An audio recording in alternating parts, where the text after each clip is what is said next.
Vladimir Putin ha dado muchísimo de qué hablar en estas semanas y de seguro dará muchísimo de qué hablar en el futuro también.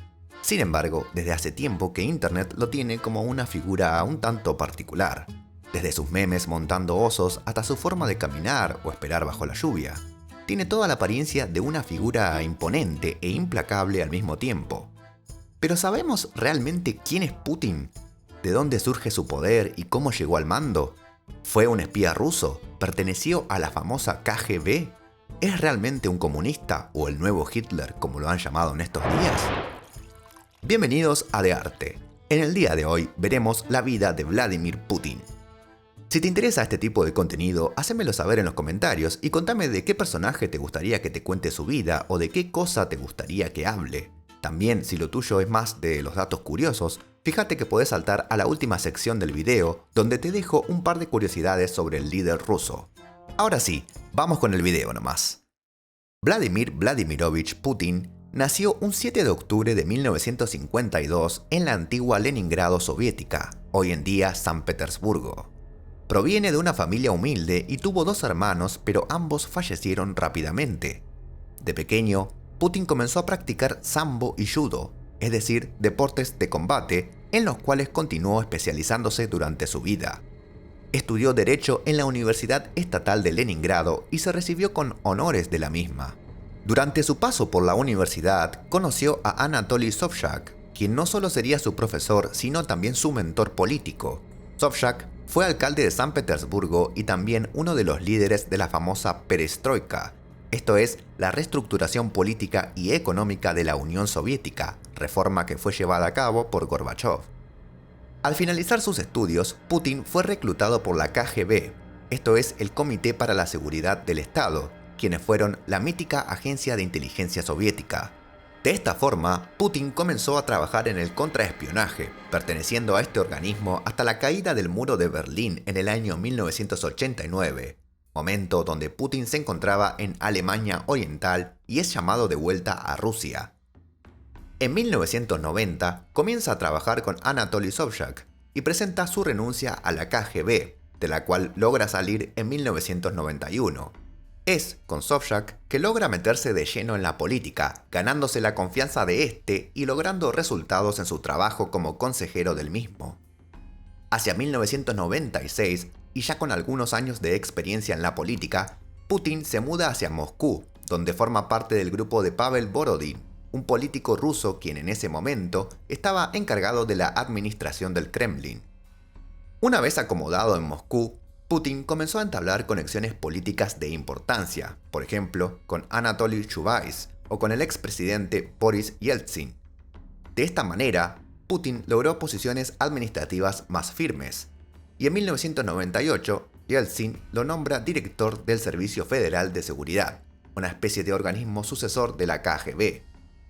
El crecimiento de Putin es inminente y al poco tiempo logra ser secretario del Consejo de Seguridad. En solo 10 años, Putin logró escalar posiciones de manera audaz y es así como en 1999, Yeltsin lo nombra primer ministro, viendo en Putin a su futuro sucesor. En ese mismo año se crea el partido político Unidad, partido conservadurista y de derecha, con el apoyo de Yeltsin, el cual solo existió hasta 2001, pero mostró un fuerte apoyo a Putin y logró el crecimiento de este. Hasta este punto, toda la fama de Putin es meramente conocida dentro del círculo político. Sin embargo, tras decisiones poco acertadas de Yeltsin durante la Segunda Guerra de Chechenia, y con una acción fría y decisiva donde Putin lidera una operación militar contra estos, es que la gente de Rusia conoce el nombre de Putin más a fondo y demuestran su apoyo. Dadas todas las condiciones, inesperadamente, Yeltsin renuncia a la presidencia de Rusia el 31 de diciembre de 1999 y nombra a Putin como su reemplazo. Es en marzo del 2000 que Putin gana las elecciones con un apoyo del 53% y comienza su primer mandato. La lucha contra la corrupción y la recuperación económica serían sus primeras prioridades. Putin crea 7 nuevos distritos federales para controlar las 89 divisiones anteriores y elige a sus representantes. También se enfrentó a los entonces oligarcas tanto políticos como mediáticos del momento, por ejemplo cerrando algunos medios de comunicación. Al mismo tiempo, continuó ocupándose del conflicto en Chechenia. Desde un principio, el plan de Putin siempre fue el de crear un mayor control tanto política como económicamente. Llegado el 2001, ocurre el famoso atentado a las Torres Gemelas en Estados Unidos, ataque ocurrido bajo la presidencia del famoso George Bush. Putin se muestra del lado estadounidense, prometiendo ayuda y asistencia contra los terroristas y sus aliados. Pero en 2002 y 2003, Putin se une a los alemanes y franceses al oponerse a que derrocaran a Saddam Hussein en Irak, plan que los ingleses y estadounidenses buscaban a toda costa. Sin embargo, no todo fue color de rosa para Putin, ya que en el año 2000 tuvo grandes críticas debido al hundimiento del submarino Kursk, un submarino nuclear que se hundió y del cual ningún tripulante sobrevivió. El submarino logró ser recuperado de todas formas, pero las críticas fueron bastante duras hacia Putin. Además, también tuvo cierta controversia el hecho del cambio del himno nacional. En la presidencia de Yeltsin, el himno fue cambiado y dejó de tener letra, dado que se buscaba eliminar todo aquello que recordase a la Unión Soviética. Putin, tomándose de las quejas de deportistas y demás personas, veía que el himno sin letra no tenía nada de patriótico o nacionalista, por así decirlo, por lo cual optó por volver al himno soviético pero con la letra cambiada. Esto no fue bien visto por Yeltsin, quien no dudó en criticarlo en ambas ocasiones, tanto por lo del submarino como por lo del himno. En 2002 también hubo una toma de rehenes por parte de un grupo de chechenos, el cual también le valió una gran crítica negativa a Putin. De todos modos, económicamente a Rusia le fue mejor y el apoyo a Putin crece, por lo cual en 2004 es reelegido. Durante su segundo mandato, la lucha contra el terrorismo continuó. De hecho, tuvo que enfrentarse a varias críticas por la toma de rehenes de 1.100 personas por un grupo islámico, el cual terminó con un saldo de alrededor de 300 muertos. Políticamente realizó cambios en la Duma estatal, que antes tenía un sistema de representación territorial y ahora pasaría a ser un sistema por listas. Además, la representación en el Parlamento para tenerla aumentaba del 5 al 7%. En 2005, Putin presenta lo que se conoció como proyectos de prioridad nacional, con el cual buscaba mejorar tanto con inversiones como con otros planes concretos los sistemas de salud, vivienda, educación y agricultura. Otra de las críticas hacia Putin vinieron tras la condena a Mikhail Jodorkovsky, uno de los magnates rusos más poderosos. De hecho, por mucho tiempo fue el ruso más adinerado de todos. Esto demuestra la continua lucha contra los oligarcas rusos por parte de Putin, en este caso contra uno de los jefes petroleros más importantes. Como en Rusia no se permite una reelección indefinida, su segundo mandato sería el último, por lo cual en 2008 tiene que dejar el puesto, el cual le es entregado a Dmitry Medvedev. Antes de abandonarlo, da un discurso político importante, donde si bien es una política que ya dejaba ver desde hace mucho tiempo, se pronuncia contra la expansión de la OTAN y los Estados Unidos, diciendo que Rusia siempre sabrá responder ante estas amenazas. Rápidamente, Putin es nombrado primer ministro, lo cual ya se veía venir. Si bien no era el presidente, todo el mundo pronto se dio cuenta que era él quien seguía manejando el país desde esa posición. Si bien la economía creció, Rusia no se salva de la crisis mundial. Esto le hubiera traído muchos problemas a Putin de no ser por el fondo de reserva que tenían por el comercio de gas y petróleo que habían manejado anteriormente. De este modo, se salvaron de un estallido social. A su vez, los bancos y demás entidades financieras pasaron a estar controladas cada vez más por el Estado. En 2008, también estalla la guerra ruso-georgiana, un conflicto que duró poco tiempo pero que se hizo sentir. Putin enfrentó manifestaciones y demás conflictos internos y externos, los cuales se vieron reflejados en la oposición del gobierno que procedía tanto de la extrema derecha como de la extrema izquierda. Ambos lados parecían pisar fuerte, pero luego, en las elecciones que dieron paso al tercer mandato de Putin, se demostró que solo tenían peso en las grandes ciudades, pero no en el resto de Rusia. El gobierno respondió fuertemente a las manifestaciones o protestas de la oposición. De este modo, en 2012, Putin vuelve al poder como presidente y con un gran apoyo popular. Así como sucedió en el pasado, esta vez Putin nombra a Medvedev como primer ministro y da inicio a su tercer mandato. Cabe mencionar, antes de adentrarnos en su tercer mandato, que en el 2008 Medvedev aprueba la extensión del mandato presidencial de 4 a 6 años, por lo que la tercera presidencia de Putin sería de más duración. Durante su tercer mandato, Putin continúa con la lucha contra las manifestaciones o protestas. Parte de la oposición acaba en la cárcel, por lo cual esto le es reprochado a Putin. En 2013 se crea cierta tensión con los Estados Unidos debido al ex agente de la Agencia de Seguridad Nacional estadounidense, Edward Snowden, quien habría infiltrado información importante de la agencia, y los Estados Unidos lo buscarían para juzgarlo por criminal, mientras que Snowden logró conseguir asilo en Rusia. Putin declaró no querer entregarlo, pero también advirtió que solo podría estar en el país si deja de perjudicar a sus socios americanos. Sin embargo, esta movida generó cierta tensión en los Estados Unidos. Ya en 2014, Rusia toma Crimea, una región que era de Ucrania, y la anexa. El conflicto con Ucrania va en aumento. La población de Crimea era mayoritariamente rusa y decide unirse sin mayor drama. Ese mismo año, un equipo de hombres armados con equipamiento ruso toma algunos edificios gubernamentales al sur de Ucrania. Esto vuelve a reavivar la llama del conflicto, y peor aún es la respuesta de Putin, quien decide emitir un comunicado refiriéndose a la región como Nueva Rusia, en vez del sur de Ucrania, lo que evoca unas claras referencias a las épocas imperialistas de Rusia. Es decir, que Putin ya venía siendo un poco picante, por así decirlo, desde esta época. Continuando con los conflictos, un avión es derribado en territorio ucraniano por militares rusos, lo cual provoca gran conmoción y sanciones. La economía rusa decae en ese entonces. Tratan de acordar un cese al fuego y lo logran, pero solo se desacelera la lucha, no se detiene. En 2015, Putin ya señala a la OTAN como un elemento desafiante, algo muy amenazante para Rusia y que deben cuidar su expansión cerca de las fronteras rusas. A la par de estos conflictos, y como ya vimos con los opositores, dentro del propio gobierno tampoco se le puede hacer frente a Putin. Uno de los más claros ejemplos es el de Boris Nemtsov, un político opositor que se pronunció en contra de la intervención de Rusia a Ucrania y fue tiroteado dentro del propio Kremlin.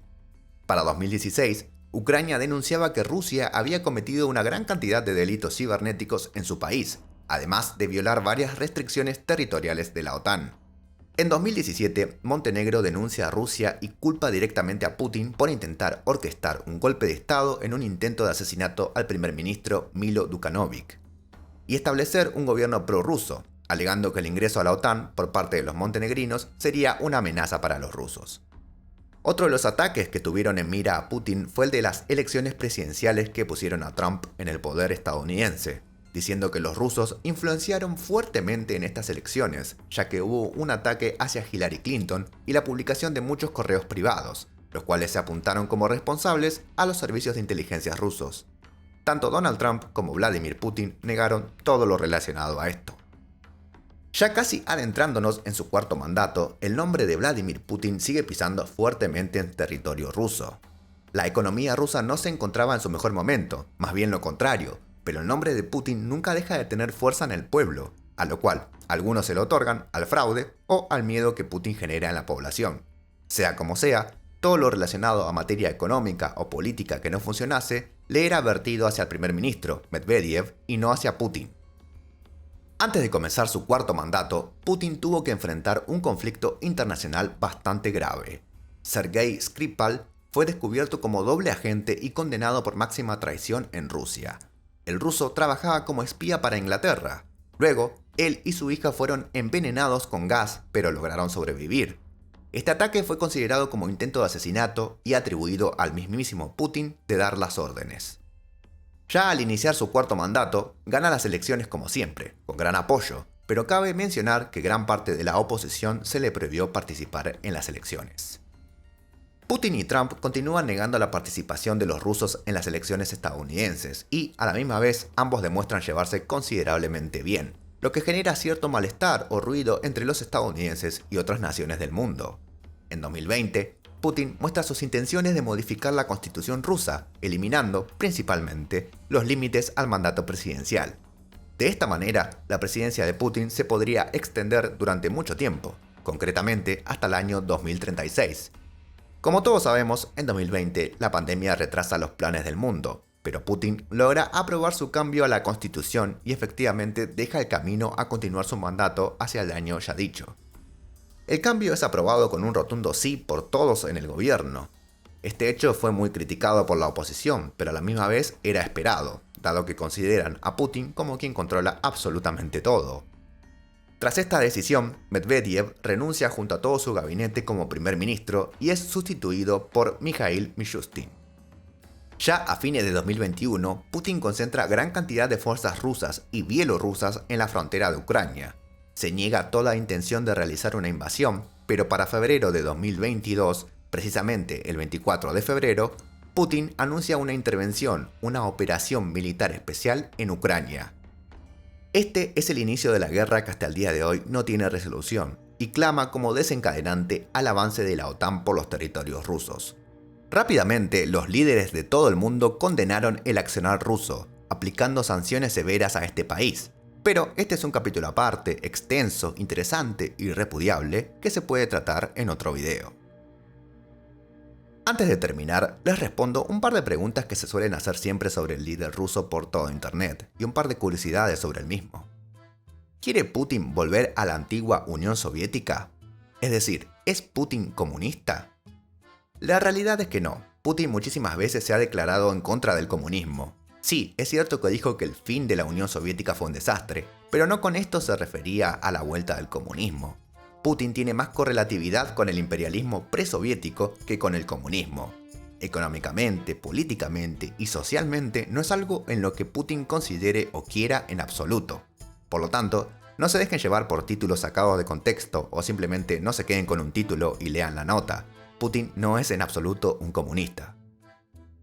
¿Es Putin el nuevo Hitler? Con respecto a esto también, es otra connotación muy de periodismo barato. Existen miles de factores a considerar antes de llamarlo así, pero si vamos al caso simplemente es una forma de captar la atención de miles de personas y que digan sí, es el nuevo Hitler y ya. La cuestión es más compleja, no vemos en Putin un odio a los judíos exacerbado como en Hitler, y tampoco hay campos de concentración o una creación de una simbología y un relato de la Rusia poderosa de tiempos históricos que se corresponda con el clásico fascismo. Sin embargo, sí es verdad que hay muchos elementos nacionalistas y demás, pero no considero que vayan por la misma línea. En todo caso, habría que analizar la figura de Putin como Putin en sí mismo, y no en comparación a otro personaje histórico. ¿Y Putin tiene familia? Sí, pero este es uno de los mejores secretos guardados del líder ruso, ya que poco y nada se sabe de sus hijas, por ejemplo. Mucho se especula, pero en realidad es algo de lo que mucho no habla ni de lo que hablará tampoco. Pueden encontrar información de las hijas en internet, pero la gran mayoría parece simplemente especulaciones, siendo de la que más información se tiene Katerina Tikhonova, la hija menor. También se sabe que Putin estuvo casado por 30 años y luego se separó, pero en términos generales no es un personaje que hable demasiado de su vida privada. ¿Es Putin el hombre más rico del mundo? Esto es algo que tampoco se sabe, pero es una teoría que es fuerte en estos días. Se dice que Putin tiene una fortuna más grande que la del dueño de Amazon, Jeff Bezos. Según estas teorías, Putin tendría algo así como más de 200 billones de dólares. De todos modos, según el Kremlin, Putin gana un estimado de $140.000 anuales, lo cual no se condice con el número anteriormente dicho. Putin, de todos modos, siempre niega todas estas acusaciones de riqueza, ya que no serían de una fuente legal claramente, y dice que él es el hombre más rico del mundo ya que posee el apoyo del pueblo y eso le basta. ¿Putin está en contra de la homosexualidad? Putin es un cristiano ortodoxo y está totalmente en contra de la homosexualidad, hecho por lo cual ha llegado a decir que mientras él esté en el poder, el matrimonio igualitario no ocurrirá. De la misma manera, en Rusia la homosexualidad es algo bastante perseguido y que no está bien visto. ¿Qué relación guarda Putin con los líderes de la Unión Soviética? El abuelo de Putin, Spiridon Putin, fue cocinero para dos de los líderes más recordados en el mundo, el ideólogo de la revolución, Vladimir Lenin, y por otro lado, el temible Joseph Stalin. Este recuerdo a Putin le vale de orgullo para saber que su abuelo logró mantenerse cerca de Stalin sin ser eliminado básicamente, logrando ser una persona que logró mantenerse vivo al lado de un personaje tan pero tan complicado como lo fue Stalin. Putin es sin duda uno de los hombres más poderosos de la actualidad. Como dije al principio, ya ha dado mucho de qué hablar y seguro todavía nos falta mucho por hablar de él. Este pequeño acercamiento a su vida nos ayuda a entender un poco más la mente detrás de esta figura. Si te gustó el contenido y quisieras que hable de otro personaje o tema en particular, estaré más que atento a los comentarios para traerles esos videos al canal. Hasta la próxima.